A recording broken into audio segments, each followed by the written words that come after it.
Mom, Dad, I humbly suggest you save some money and shop Amazon for back to school. It's for my growth, meaning my body's growing at an alarming rate. And clothes you buy me this year will be very small very soon. Plus, the clothes I love today will be out of style tomorrow. But at least your wallet doesn't have to be my fashion victim if you shop low prices for school at Amazon. Hopefully this is helpful. Amazon. Spend less, smile more.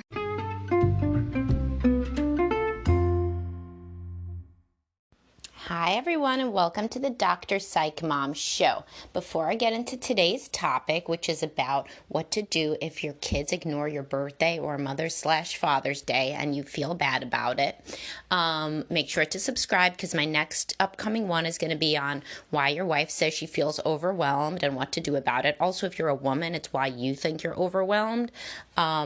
It's not just because, everything's overwhelming. There could be other reasons, and they're not just because your husband's an asshole, but I'm not going to keep going because then I'll get to the spoiler alert.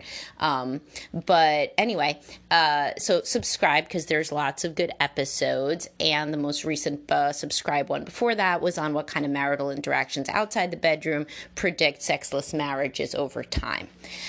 In the longitudinal peer-reviewed research. No, just kidding. I have conducted no research on it. This is what I see in my practice since 2009. So if you're one of the people that sometimes you're like, did you run a study? No, I didn't run a study. How many ways can I tell you that I'm not a researcher?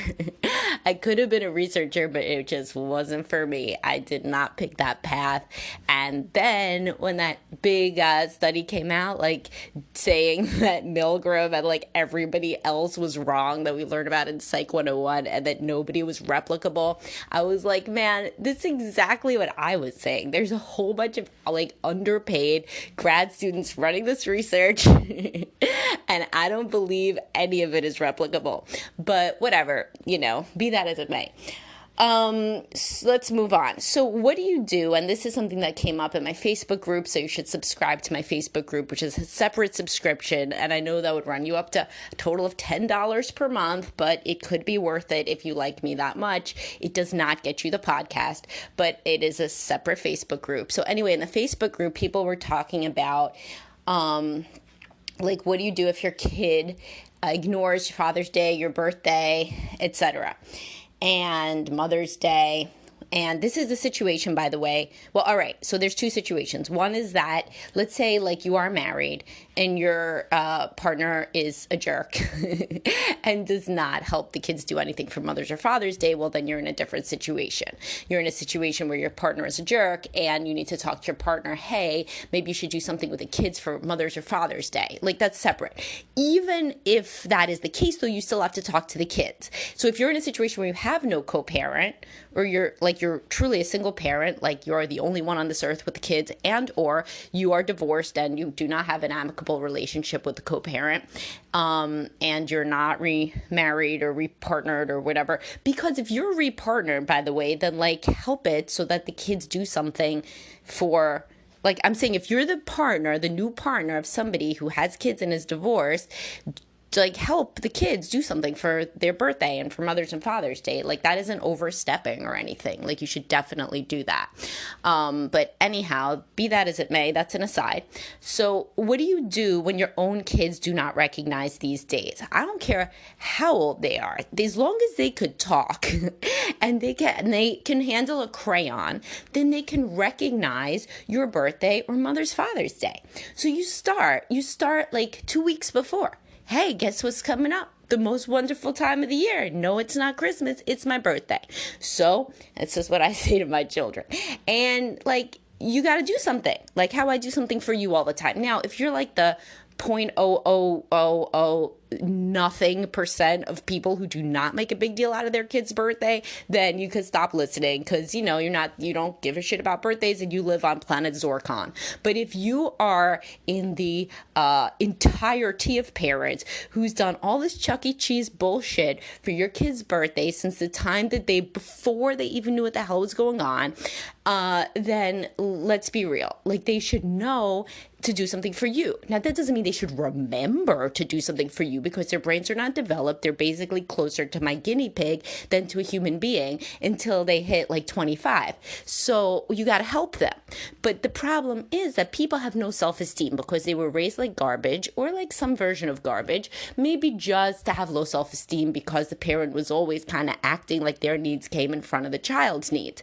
Now the child's grown up and they still believe it because they haven't gone to enough therapy, despite listening to me encourage them to go to therapy constantly on this podcast. They still haven't made the leap. Make the leap, because if you do not think that you are worthwhile telling your kids to celebrate you, then that is a you issue. It's not a your kids being an asshole issue.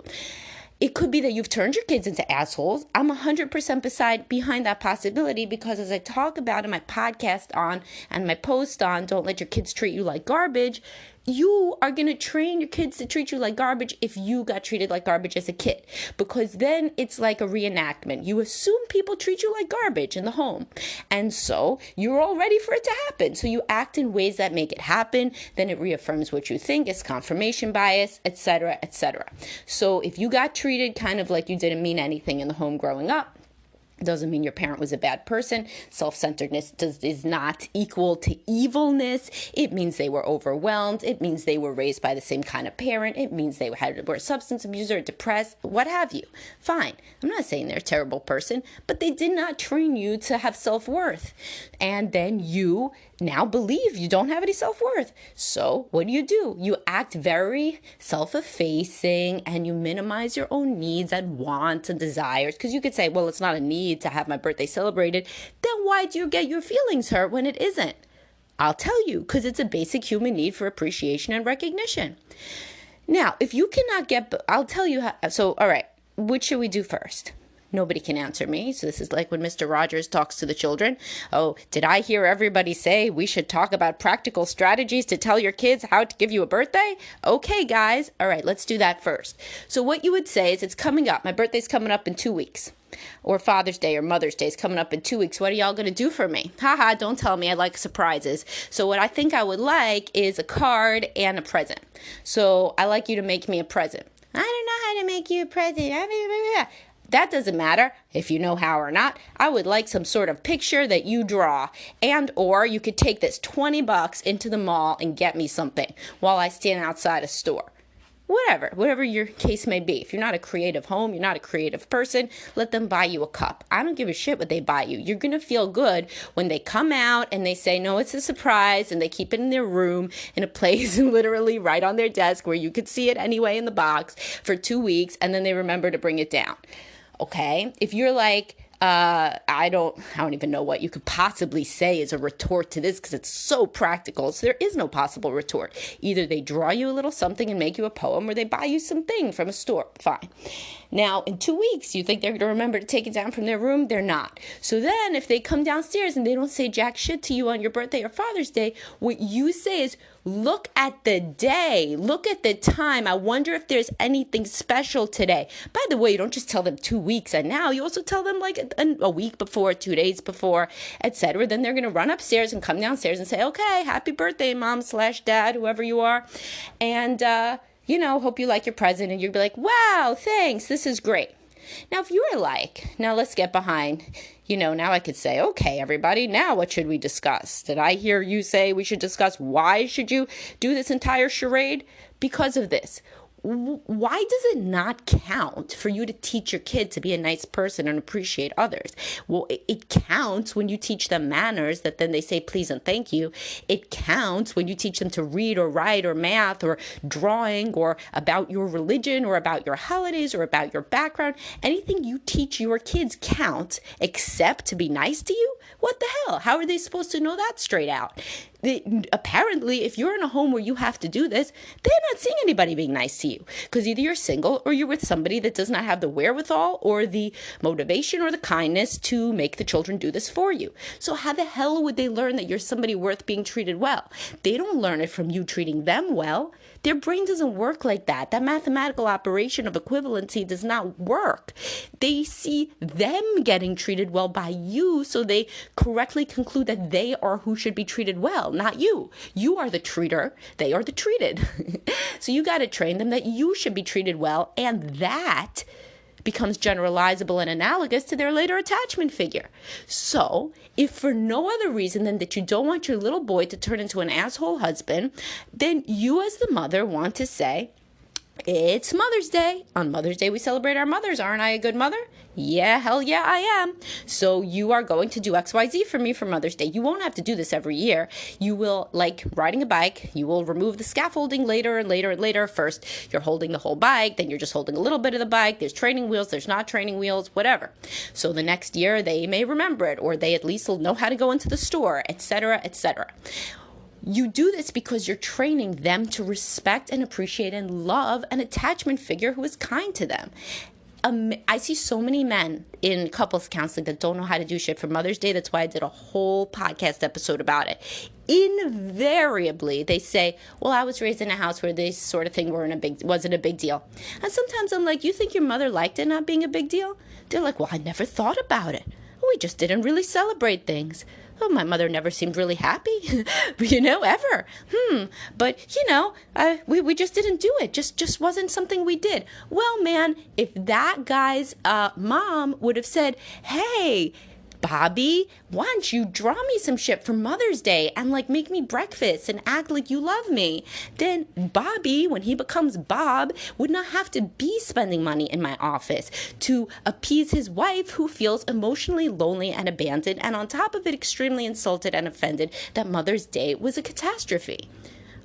So even if it's not originally for yourself, because you're uncomfortable saying that you have any needs or wants or should be celebrated, and you're taking too much of a martyr approach to parenthood, then all of which should be explored, obviously, in individual therapy. But even if not for that at first, it can be so that you don't raise assholes, so that you don't raise narcissists, so that you don't raise people who don't know how to celebrate others. And remember what I said, this is the key. They're not learning from Chuck E. Cheese. They're not learning for the $500 that you drop at Chuck E. Cheese that attachment figures should be celebrated. They learn that they should be celebrated. So then you end up with this classic selfish spouse later in life who thinks that they deserve whatever their love language is, but they're not really in the mood for the other person's love language, whether that is sex, words of affirmation, gifts, or anything else. So if you don't want to raise a little asshole, you train them how to be specifically kind to you, particularly on these days that are important and meaningful, that everyone in the world wants on some level to be recognized, like their birthday. And if you say Mother's Day or Father's Day is a Hallmark holiday, you know right now that you are training a person, especially if it's a man, you got to watch out because this turns into exactly the asshole that sits in my office and pays money to me by the minute to say, well, I don't really believe in Valentine's Day. Well, how's that working out for you sitting across from me on Zoom in couples counseling during your work day when you'd rather probably be pulling out your eyes than coming to my session? How's it working out for you not to believe in Valentine's Day? How's that belief system working out for your wife? How's it working out for your penis? Poorly. So anyhow, the conclusion of the story is, if you do not think that you are worth celebrating, or, oh, by the way, just to add to even more color and context, there's even another perspective on this. If you were raised by a very passive-aggressive parent that never exactly said what they wanted, but wanted you to read their mind and tell them what it is that they want, then you may be doing the same thing. Oh my God, you don't want to be like them. You may be dropping tiny little indecipherable hints, particularly indecipherable to somebody whose brain is not fully developed, aka a child, that Mother's Day or your birthday is approaching, and then punishing them on some level when they don't get it right. Was this done to you? It was for sure if you're doing it now. So these are the people that say something like, oh, I wonder, I don't really have anything planned for my birthday, while the kid's playing video games or, picking their nose or whatever. They're not even listening. And then the birthday comes, nothing happens. The kid doesn't even fucking know. The kid doesn't literally even know or remember that it's the parent's birthday. And then the parent is upset. Sorry, it's early in the morning. I have my coffee here, but I can't really sip it because I talk so incessantly. So anyhow, the kid doesn't even know. And then the parent punishes the kid for like the next week. They're upset with the kid. They're weepy, they're sulky, they're silent. Weepy would be too much for the passive aggressive. But they're silent, they're a little sarcastic, whatever they are. But the kid didn't know you didn't give them a fair shot. So if this was done to you, then realize that you should not be doing it to anybody else. So these are all the reasons that your birthday, Father's Day, Mother's Day, etc. could have been going like shit. Some of them are your kids are assholes, but you made them the asshole. It's you. Kids don't come out of the womb as assholes. They really don't.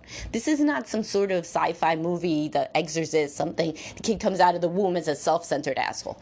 They're created. Assholes are created. They're not born. So if the kid is acting like an asshole, think deeply and interrogate why. Usually it's because your parent was an asshole, so you expect that people are assholes to you. It's really not much more complicated than that. Sometimes they're emulating the co-parent who's an asshole, but you picked that motherfucker, right? You picked them. Why did you pick that one when you picked them? Because on some level they were an asshole. This is familiar to you from being treated like shit by a previous asshole. The original or asshole, this person is a parent. And they may not have meant to be an asshole at all. So don't get mad I'm calling your mother an asshole. I'm not.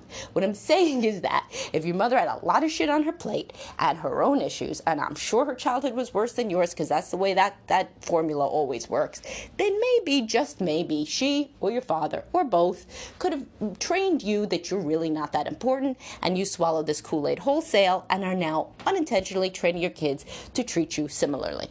So that's a lot to think about. Probably think about it and listen to this podcast again. If it resonated with you, listen to it again. Sometimes listening to it again, people tell me works very well for them. And I will talk to everybody soon. And if your birthday happens to be coming up this coming week, then you think about this as a sign from heaven that you should get on this shit right now, post haste, immediately. All right, I will talk to everybody soon, and subscribe.